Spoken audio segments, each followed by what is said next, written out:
Fatos e versões. O que vai impactar na sua vida agora no Café com Política. No Café com Política de hoje, a gente vai discutir um tema que domina o noticiário político desde o fim das eleições, a PEC da transição. E a gente vai conversar com o senador Carlos Viana, do PL. Antes de dar o bom dia para o senador aqui, eu quero dar o bom dia para minha companheira Thalita Marim, que hoje foi impedida pelo trânsito da região metropolitana de chegar a tempo, mas pelo menos no Café com Política ela está presente aqui. Thalita, bom dia. Ei, Rodrigo, depois de tanto tempo, né, parece até piada que eu fiquei agarrada no trânsito. Exatamente. Tô de volta ao Super N. Pois é, de uns dias de folga, uns dias de descanso, uns dias com a família. E obrigada pela parceria. Estamos aqui, vamos fazer então um Café com Política. É isso aí, do café você não tá liberada não, de jeito nenhum. Senador, bom dia, bem-vindo, prazer falar com o senhor mais uma vez. Obrigado, Rodrigo, bom dia. Bom dia, Thalita. Bom dia, senador. E assim como você, milhares de mineiros todos os dias nos congestionamentos da região metropolitana e sem previsão de melhora, viu? Infelizmente, sem previsão da gente ter dias melhores. Vamos lá. É verdade. O senhor, assim como nós, é jornalista e durante muitos anos informou o trânsito, como nós aqui, sabe do que estamos falando e o que o cidadão vive certamente. Bom, senador, mas para começar o nosso papo efetivamente com o senhor, nós temos aí essa perspectiva da PEC da transição, que está sendo tramitada, né? Tá tramitando agora já no Congresso Nacional, a começar pelo Senado, a casa que o senhor representa. Nós tínhamos uma expectativa do novo governo de que o Bolsa Família, né? O Auxílio Brasil, que vai voltar a se chamar Bolsa Família, ficasse fora do teto de gastos indeterminadamente, mas o próprio governo já admite que agora isso pode ser por um período de 4 anos. Como é que o senhor está vendo toda essa discussão e que perspectiva que o senhor faz dessa PEC da transição? Bem, primeiro, bom dia a todos os nossos ouvintes. Obrigado mais uma vez pela oportunidade de conversarmos. É uma PEC que ainda não tem a sua redação final, ainda não começou a tramitar. Ela vai precisar das 27 assinaturas. Naturalmente, vai conseguir com tranquilidade pelos grupos de apoio hoje ao governo, PSD, o PMDB, o PT. Eles já têm, assim, as assinaturas para começar a tramitação pelo Senado. Mas entre os senadores há uma rejeição muito grande à questão de nós furarmos o teto por um prazo, pelo menos até de 4 anos. A expectativa aqui, tenho conversado ontem, durante todo o dia, busquei conversar com os colegas, aqueles que estão numa espécie de oposição hoje no Senado, e a questão dos R$600 para o Auxílio Família, isso é pacífico. O próprio atual presidente ainda, Jair Bolsonaro, havia prometido e seria votado dentro de uma janela específica de excesso de arrecadação. A arrecadação brasileira, até julho desse ano, estava 350 bilhões acima do esperado. Então, nós iríamos criar um mecanismo jurídico para que esses recursos pudessem ser alocados para o pagamento dos programas sociais, sem naturalmente comprometer as contas. Mas o que veio como rascunho, e isso também irritou muito os senadores, vazou-se um rascunho, né, pela imprensa, nos grupos de WhatsApp, numa espécie de dizer assim, vamos ver como é que vai ser a reação. Um rascunho absurdo. Você, além de tirar de todo o teto, mesmo que seja até 2024, você pega 15% do excesso de arrecadação e permite para obras. Você cria as novas emendas do relator, só que dessa vez para o governo. O relator poderia a qualquer momento abrir uma emenda nova para os gastos, inclusive para controle de câmbio, juros, essas coisas todas. Ou seja, já se prevê um descontrole das contas públicas no futuro. Quando você tira dinheiro das universidades, que é louvável, a universidade ela tem um recurso que veio do exterior, de uma pesquisa, é louvável a medida, só que você tira do Tesouro recurso que ajuda a controlar a inflação. Quando você pega os acordos do meio ambiente de fundos, que não são poucos, nós estamos falando em fundos do meio ambiente aí de 5 bilhões, você também tira do Tesouro a condição de manter os juros da dívida mais baixos. Então há toda uma junção, que Rodrigo e Thalita, que faz com que a inflação esteja sob controle do governo nas contas públicas. Porque quando você tem uma inflação por guerra na Ucrânia, aumento do preço do petróleo, isso é uma outra coisa. Isso é uma inflação sazonal. A inflação que está destruindo a Argentina, que está destruindo a Venezuela, é uma inflação das contas de governo que não tem controle. Essa é a nossa preocupação. Então, votar os R$600, acredito que passará. A questão de mais um ano para 2023 fora do teto também não vejo problemas. mas até 2024 ou indefinidamente e outras regras que prejudiquem as contas e a transparência, eu tenho dúvida se passa aqui no Senado. Senador, e houve algum tipo de procura por parte do governo que vai assumir para que pudesse tentar alinhar talvez essas indefinições ou esse descontentamento por parte dos senadores? Sim, já há uma grande movimentação aqui nas várias lideranças de partidos e agora principalmente na preocupação na formação de novos blocos para a eleição do parlamento ano que vem.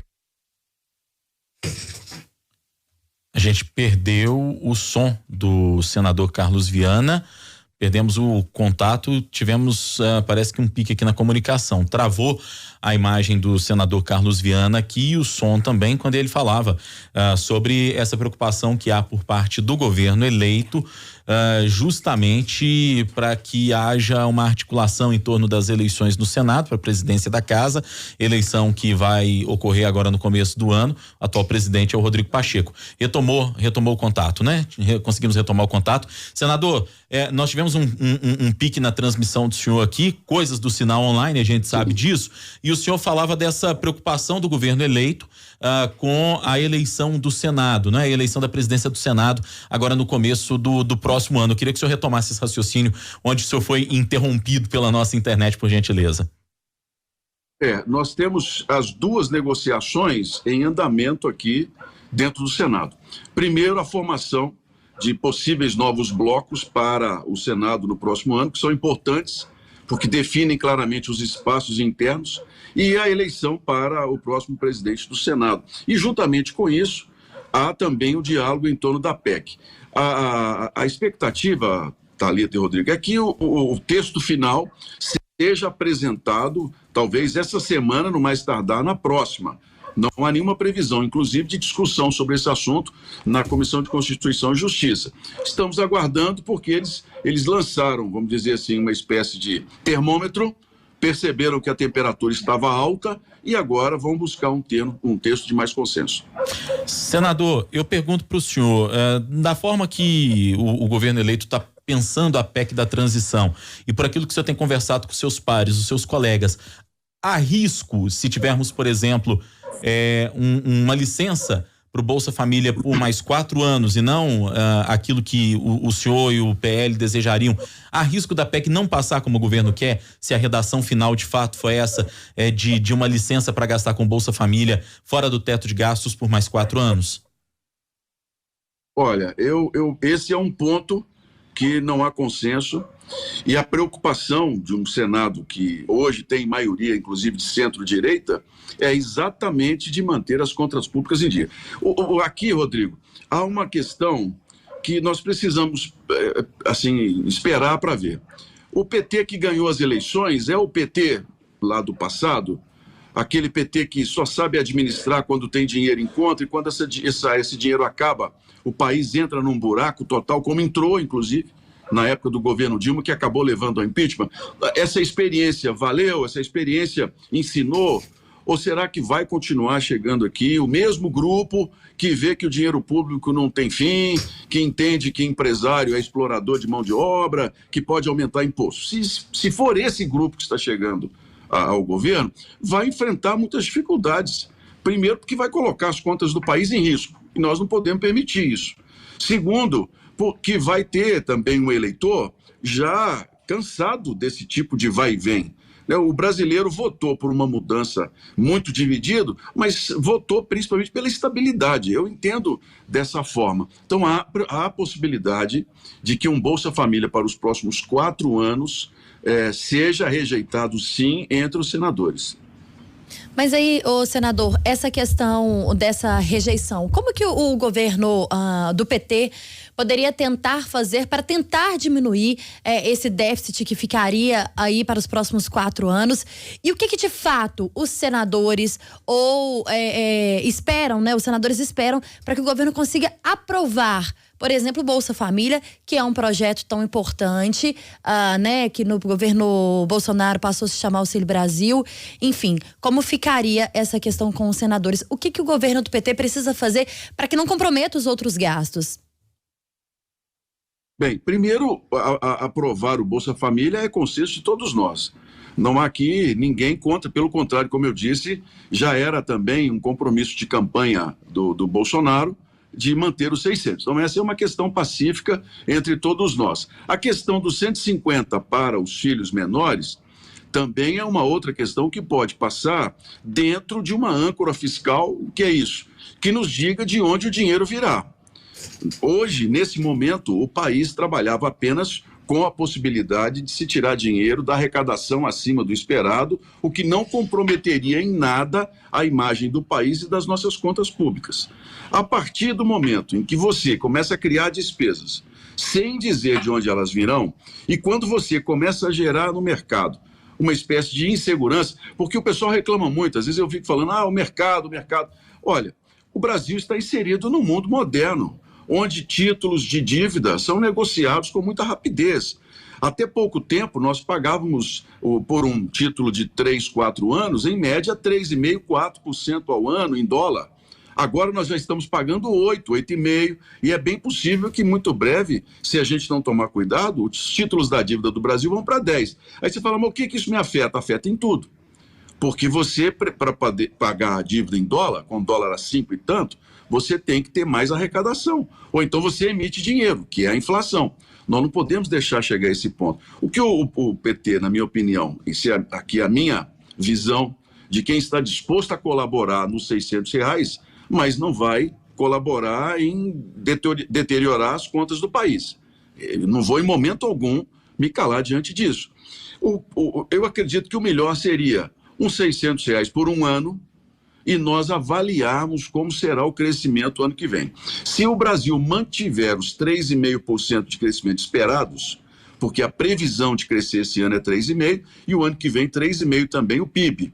No segundo semestre, se realmente nós já não tivermos uma taxa de desemprego preocupante, ou o Brasil em pleno emprego, aí nós discutimos para 2024, como nós podemos, inclusive, até alongar mais tempo os R$600. Mas a minha visão é de que nós agora, nesse momento de transição, a gente faça isso passo a passo, para que tenha esse consenso, tenha aprovação, mas que a gente possa avaliar o cenário da economia brasileira nos próximos 12 meses.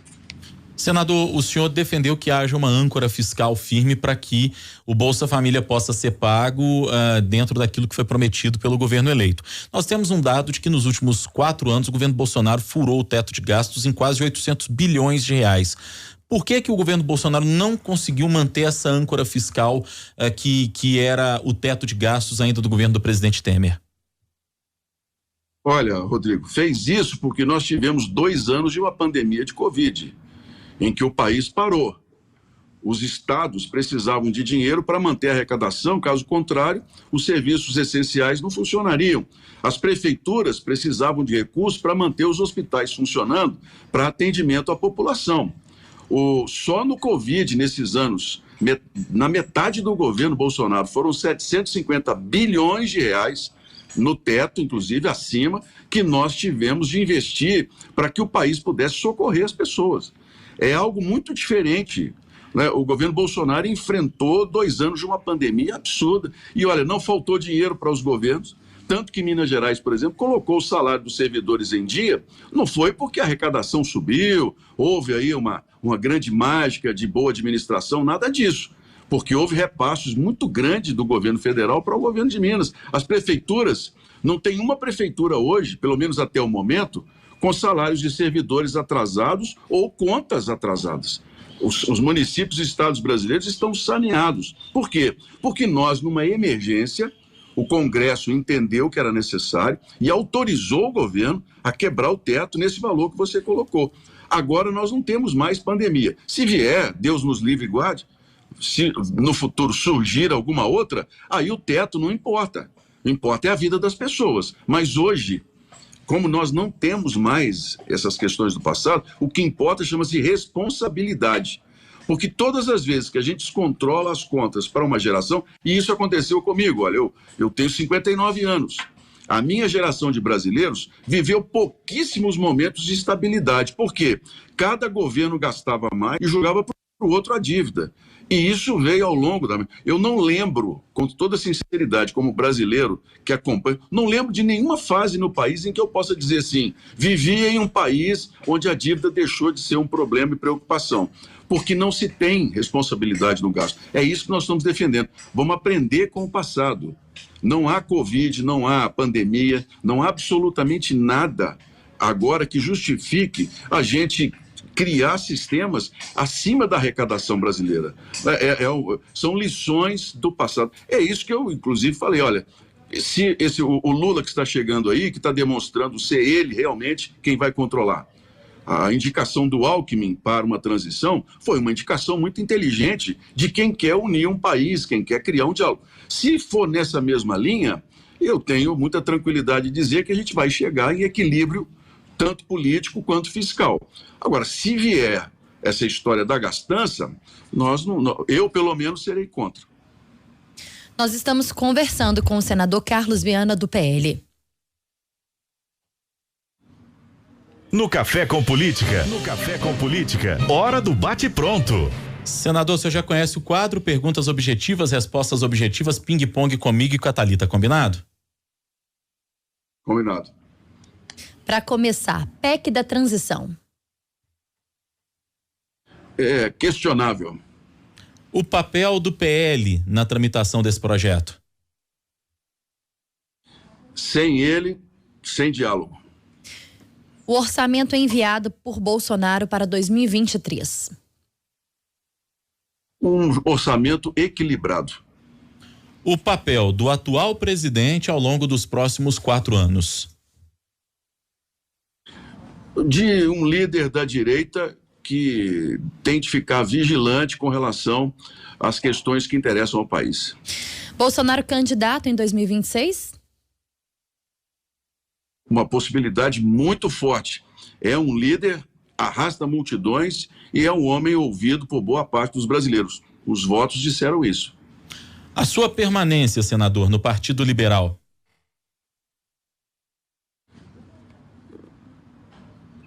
É um assunto que vai ficar para o próximo ano. Senador Carlos Viana, do PL, nosso convidado de hoje aqui no Café com Política, falando sobre a PEC da transição. Senador, muito obrigado por ter falado com a gente. Até a próxima oportunidade. Muito obrigado a vocês. Um bom trabalho a todos. Obrigado. Obrigada, senador, pela entrevista. Thalita Marinho, que hoje participou excepcionalmente do Café com Política, amanhã vai estar de volta aqui ao comando do Super N. Combinado, Thalita? Combinadíssimo, Rodrigo Freitas. Até amanhã, Até então, amanhã. Thalita.